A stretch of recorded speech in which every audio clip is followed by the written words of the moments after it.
Friends இப்போ பார்த்தீங்கன்னா எங்கள் அக்கா ஒரு ஸ்பெஷல் மசாலா இது பண்ணியிருக்காங்க, அதை வீடியோ எடுக்க முடியல, இருந்தாலும் அவங்ககிட்ட கன்வின்ஸ் பண்ணியிருக்கேன். அவங்க இதில் சொல்லுவாங்க வந்து மிளகாத்தூள், மிளகுத்தூள், சீரகப்பொடி, கான் பொடி, உப்பு, லெமனு, அதுக்கடுத்து இஞ்சி பூண்டு பேஸ்ட்டு கொஞ்சமாக சேர்த்துருக்கேன். அவ்வளோதான். இதில் வேற ஒன்றும் கிடையாது.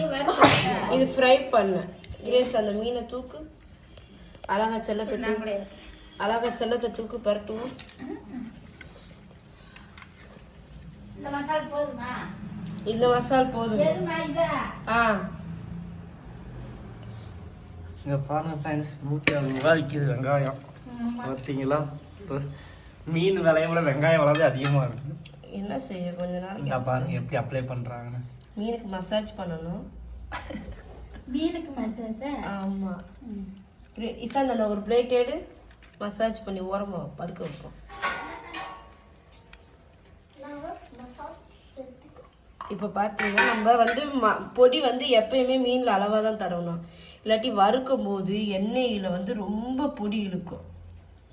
இந்த மாதிரி நம்ம வந்து மீனுக்கு இப்படி இப்படி இப்படி மசாஜ் பண்ணோம்னா அது செத்து போச்சு. அந்த மசாஜ் வந்து அந்த ஓட்டைக்குள்ளே இருக்கிற சாறில் இறங்கும், அதுக்கு தான் அந்த மசாஜ். இப்போ பாருங்க ரெடி ஆயிடுச்சு. நம்ம அழகாக இப்படி படுக்க வைக்கிறோம், தூங்கட்டும் அவங்க. நெக்ஸ்ட்டு செல்லத்தை தூக்குறோம். லைட்டாக மசாலா தடவுங்க எப்பயுமே, அப்போ தான் உங்களுக்கு எண்ணெய் பிடிக்காது. சில பேர் மசாலா போட்டு அப்புவாங்க, அது வந்து உண்மையிலே சொல்கிறேன், அது ரொம்ப அந்த மசாலா அதிகமாக எண்ணெயில் விழுகதே கருகிறது எண்ணெய். இந்த மாதிரி அளவாக தடவணும். அளவாக தடவுனீங்கன்னாத்தே 1 கிலோவுக்கு வந்து 2 பாக்கெட் போதும். 2 பாக்கெட் எல்லாத்துலேயும் கொஞ்சம் கொஞ்சம் ஒரு ஸ்பூன் போட்டிங்கன்னா ஒட்டாமல் வரும். இதில் ப்ளஸ் பாயிண்ட் ஒட்டாமல் வரணும்னு நினச்சிங்கன்னா 2 ஸ்பூன் எண்ணெய் ஊற்றிக்கோங்க. என்ன எண்ணெய்? நம்ம ஸ்வீட் சமையல் யூஸ் பண்ணுற எண்ணெய் அப்புறம் எது வேணால் போட்டுக்கலாம். பார்த்தீங்களா, மசால் வந்து அளவாக தான் இருக்கணும் எப்பயுமே, அப்போ தான் வந்து குழந்தைங்க பெரியவங்க சாப்பிட கொஞ்சம் கரெக்டாக இருக்கும்.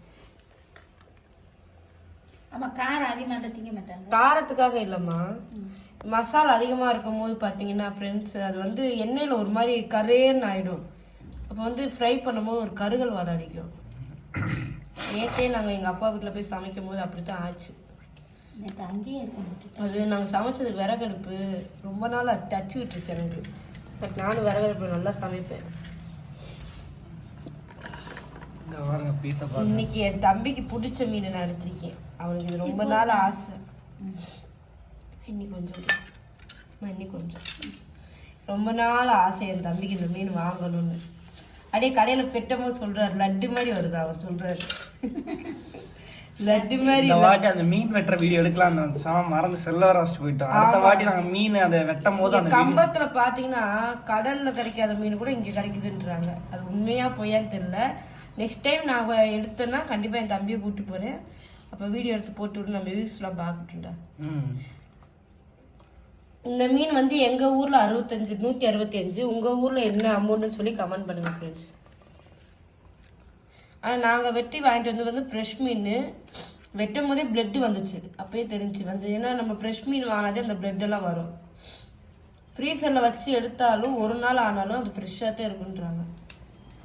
இந்த சிக்கனு மட்டனு சிக்கனை விட லேடிஸ்க்கு இந்த மாதிரி வாங்கி கொடுங்க, ரொம்ப நல்லது, கண்ணுக்கு நல்லது. இதுலேயும் மத்தி மீன் நான் இப்போ குழம்பு வைக்க போகிறேன், அதையும் பாருங்கள். இன்றைக்கி வந்து கேரளா ஸ்டைல் குழம்பு வைக்க போகிறேன். தேங்காய் அரைச்சி ஊற்றாம புளி அளவாக போட்டு இன்றைக்கி குழம்பு பார்த்தீங்கன்னா பட்டையை கலப்போம். நீங்களும் அதே மாதிரி வைங்க. நான் இன்றைக்கி வந்து உங்களுக்கு ரொம்ப நாள் வந்து ஃபிஷ் குழம்பு போடல, டைம் கிடைக்கல.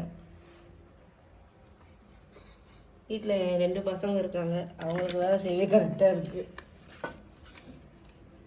இன்றைக்கி 2க்குமே, ஒன்றுக்கு கிரவுண்ட் இல்லை, ஒன்றுக்கு ஸ்கூல் இல்லை. அதனால தான் நான் இன்றைக்கி சமைக்க ஆரம்பிச்சிட்டேன். இந்த மாதிரி வந்து எப்பயுமே மீனை வந்து தேய்க்கும்போது மெதுவாக தேய்க்கணும், உள்ள முள் இருக்கும். நீங்கள் விவசாயம் மீனை போட்டு அம்மிக்கு தேய்ச்சிங்கன்னா முள் குத்திடும். மீனில் எதுனா உங்களுக்கு டவுட்னா ஏன்ட்ட கேளுங்க. பாருங்கள், இந்த மாதிரி இருக்குன்னா எனக்குள்ள கொஞ்சம் மசாலா எக்ஸ்ட்ராவே போடுங்க, ஏன்னா இங்கே வந்து கொஞ்சம் தோல் இருக்கும். இப்போ பார்த்தீங்களா, இஞ்சி போனால் நான் போட்டது கொஞ்சம் கம்மி தான் ஃப்ரெண்ட்ஸ் ஃப்ரைக்கு. நான் வந்து கரெக்டாக 1 கிலோ எடுத்தேன். நாங்கள் இந்த 1 கிலோவுக்கு உண்டான மசால் போட்டே கரெக்டாக இருக்குது.